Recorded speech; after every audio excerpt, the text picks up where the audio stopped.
చివరగా వైకుంఠానికి వెళ్ళారు.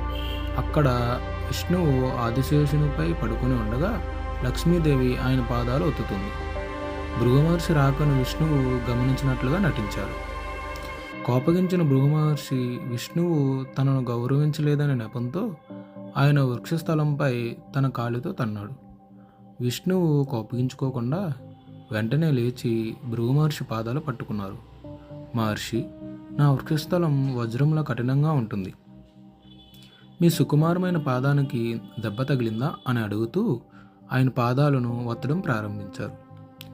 ఆ సమయంలో భృగు మహర్షి పాదానికి ఉన్న అహంకార కన్నును విష్ణువు నొక్కు తీసేశారని పురాణాలు చెబుతున్నాయి.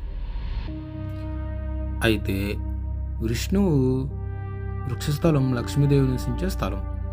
పరాయ పురుషుడైన భృగు మహర్షి తన నివాస స్థలాన్ని తన్నడం, దానికి తన భర్త విష్ణువు క్షమాపణ చెప్పడం